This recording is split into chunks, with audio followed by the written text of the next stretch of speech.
From a land corrupted by madness to an underground city below the stars. This is the story of The Lands Between.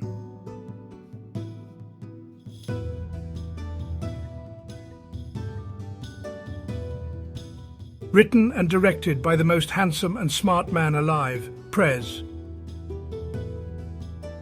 Oh, and do make sure you like the video and subscribe to his channel. I mean, look how close he is to 100k.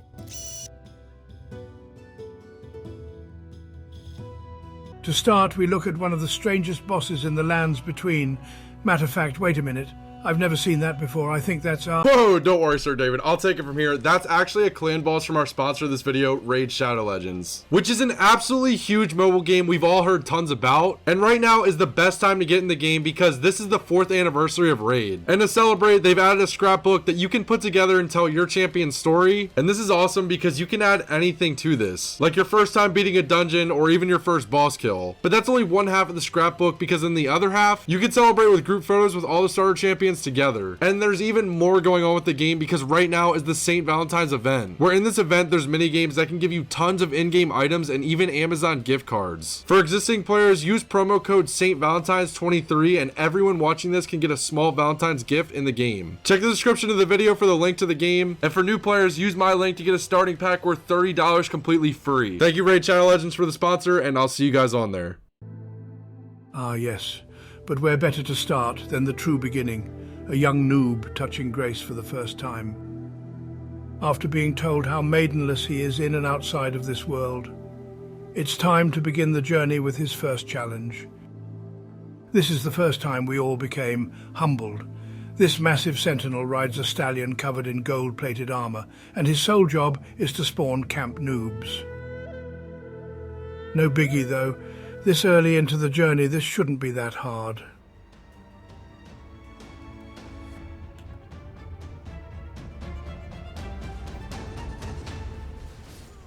On second thought, maybe I'll just run around this one.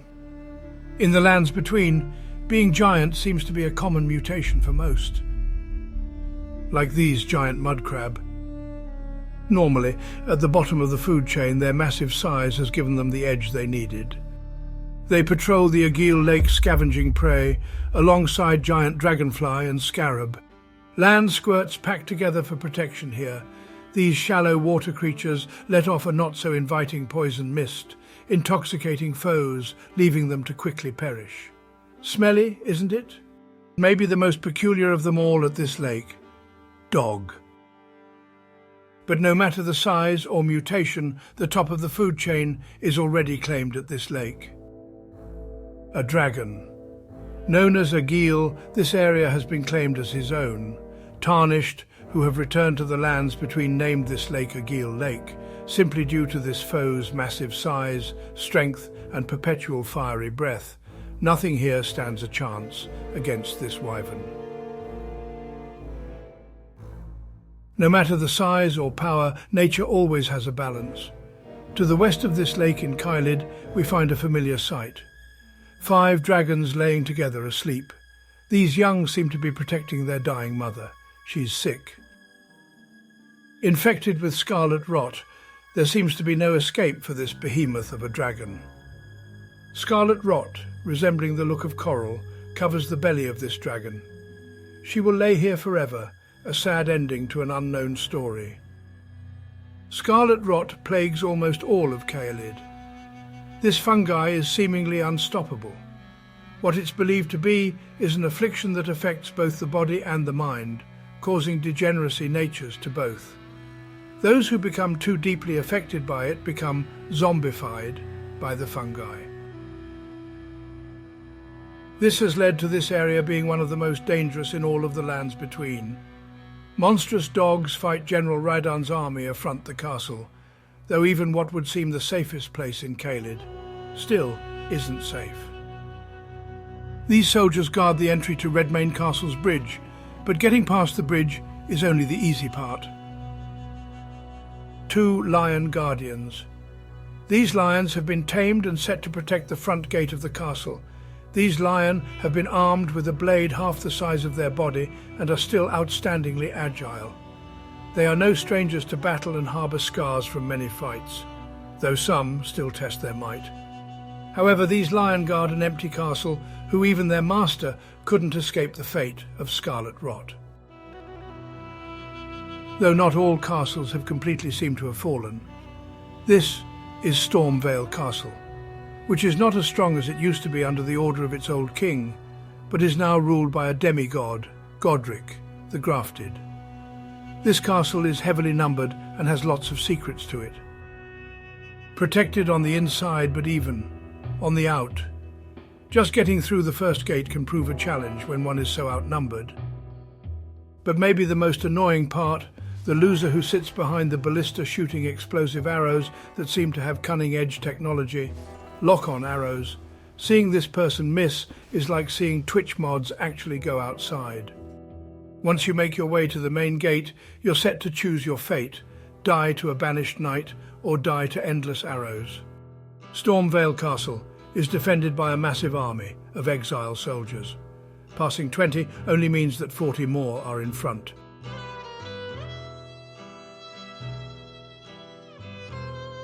More live in this castle than just the exile soldiers. Meet your first omen, accompanied by his rotten stray dog. Or even this troll, who has been captured and used to defend Godric. We all know this one. It's our favourite foe in the castle.